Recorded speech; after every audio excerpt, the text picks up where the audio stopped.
بھائی. ہم بچے، ہمارے آج کل کے بچوں نے ایک مسئلہ بڑا پکا یاد کر لیا. کہتے ہیں مولانا پیر صاحب پسند کی شادی کرنا جائز نہیں. میں کہتا ہوں صاحب اور بھی بڑی چیزیں جائز ہیں، صرف ایک ہی شے جائز رہ گئی ہے.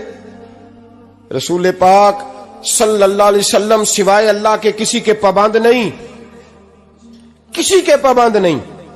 پر جناب سیدہ خدیجہ الکبریٰ رضی اللہ تعالی عنہ نے پیغام نکاح دیا، یا رسول اللہ میں شادی کرنا چاہتی ہوں. حضور کسی کے پابند نہیں، پر میرے محبوب نے فرمایا میرا چچا میرے والد کی جگہ ہے، میں اپنے چاچا سے پوچھ کے تمہیں جواب دوں گا.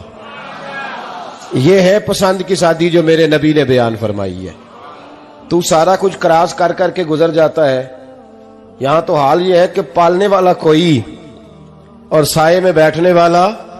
باغ تیرے دی کر کر راکھی میں ساری عمر گزاری، تو جدوں اے پھل پکن تے آیا تے لے گئے ہور بپاری.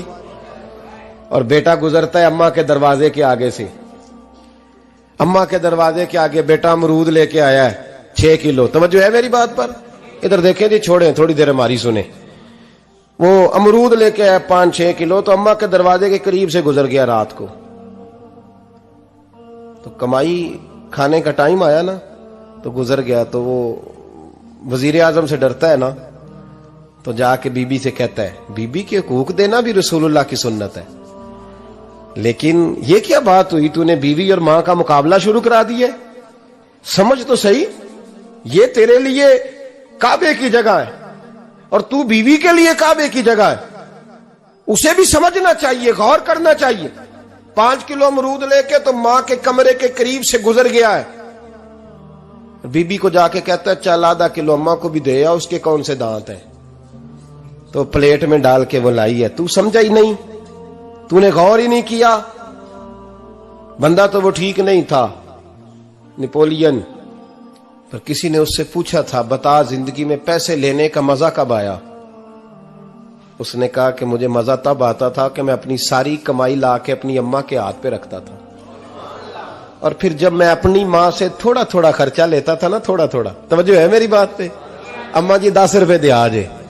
کہتے جب میں تھوڑا تھوڑا خرچہ لیتا تھا نا، تو مجھے یوں لگتا تھا جیسے میں بادشاہ وقت کے سامنے کھڑا ہوں اور وہ خزانے کا منہ کھول کھول کے مجھے دیتا جا رہا ہے.